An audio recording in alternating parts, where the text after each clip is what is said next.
वो आवाज उठ के आ रही है कि इस बार देश में बड़ा परिवर्तन होने जा रहा है। वो स्वाभाविक है, भारतीय जनता पार्टी अपने आप को देश की सबसे बड़ी राजनीतिक दल मानती है। मैं इस समय मौजूद हूँ भदोही जनपद में और यहाँ पे हमारे साथ टीएमसी के प्रत्याशी दलतेज त्रिपाठी जी मौजूद हैं। आज उनसे चर्चा करेंगे कि यहाँ की जनता आपको क्यों चुनेगी और कितने वोटों से यहाँ से जीत रहे हैं। जी पहले तो आपका स्वागत है सर। बहुत बहुत धन्यवाद।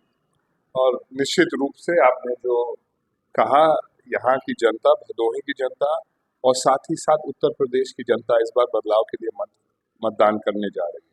हम लोग लगातार 2-2.5 महीने से समाज के बीच में है, जनता के बीच में है, उनकी आवाज़ सुन रहे हैं और वो आवाज़ उठ के आ रही है कि इस बार देश में बड़ा परिवर्तन होने जा रहा है।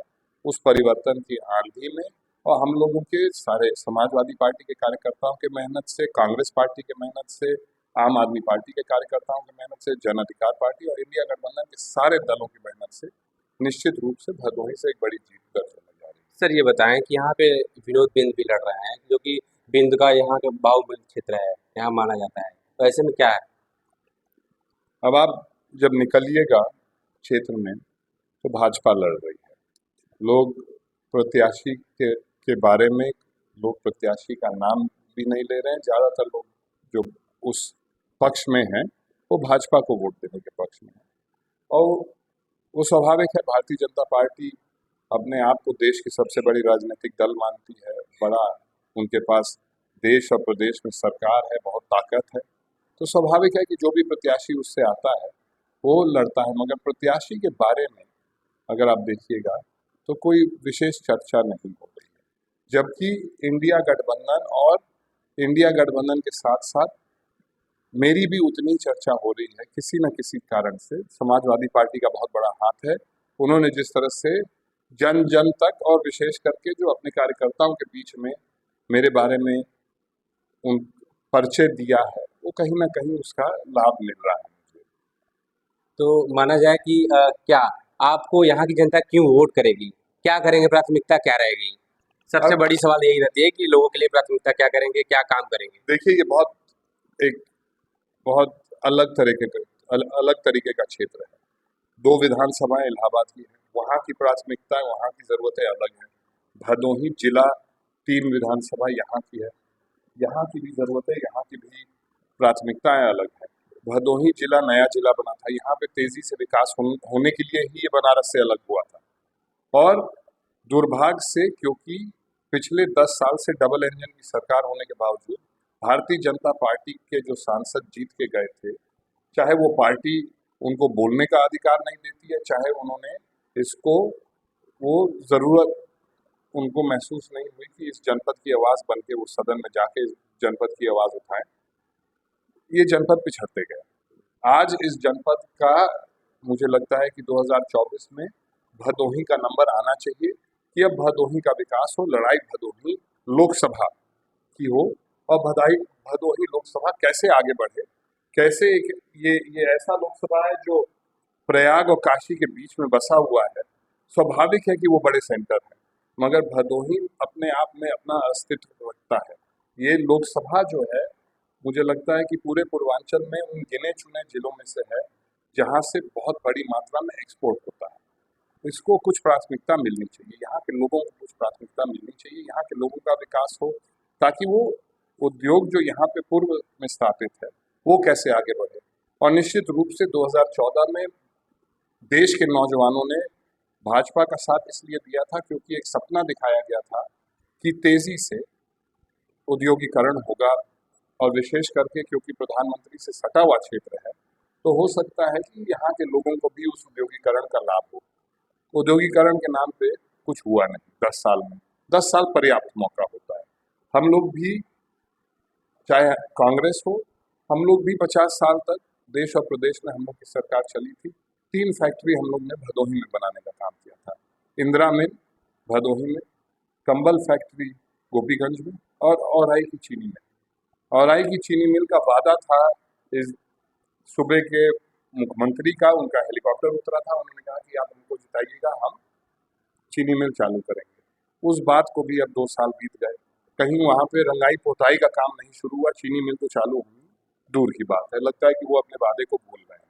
जैसे भाजपा अपने सारे वादों को चुनाव के बाद भूल जाती है, वैसे वो भी भूल रहे हैं।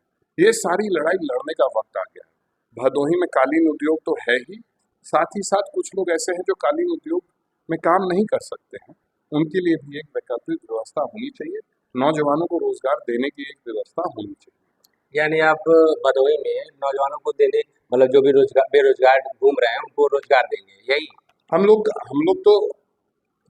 लोग के घोषणा पत्र में तो इसका उल्लेख है ही कि जो 30 लाख सरकारी पद खाली पड़े हैं, वो हम लोग अगले 2 महीने में उसकी भरने की प्रक्रिया शुरू करेंगे।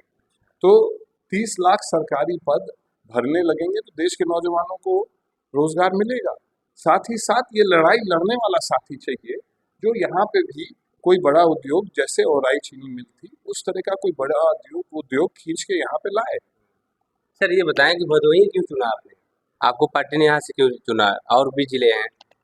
ये निश्चित रूप से हम लोगों के स्वर्गीय पंडित कमलापति त्रिपाठी जी, स्वर्गीय पंडित लोकपति त्रिपाठी जी और हमारी दादी चंद्रा त्रिपाठी जी का योगदान अन्य जिलों में विकास का था। भदोही जिला क्योंकि बनारस का हिस्सा था और परंपरागत रूप से हमारा परिवार बनारस का ही है, तो हो सकता है कि उस कारण से माननीय अखिलेश यादव जी चाह रहे थे कि हम वापस अपने घर और परिवार के बीच में आए। आप तो वहाँ मिर्जापुर से भी चुनाव लड़े थे, तो ये भी हो सकता था कि मिर्जापुर में भी आप लड़ सकते थे। मिर्जापुर भी लड़ सकते थे और मिर्जापुर में भी अच्छी लड़ाई होती, इसमें कोई दो राय नहीं है। हम लोग को लगता है कि मिर्जापुर भी हम लोग जीत जाते इस बार, क्योंकि इंडिया गठबंधन की एक लहर और एक आंधी चल रही है, तो कहीं से लड़ते। मगर माननीय अखिलेश यादव जी ने अपनी सबसे सुरक्षित सीट दी इस पूरे इलाके में। 2022 में भदोही लोकसभा क्षेत्र में समाजवादी पार्टी जब अकेले लड़ी थी तो उसकी वोट भारतीय जनता पार्टी से अधिक थी। 3 विधायक समाजवादी पार्टी के यहाँ से जीते थे।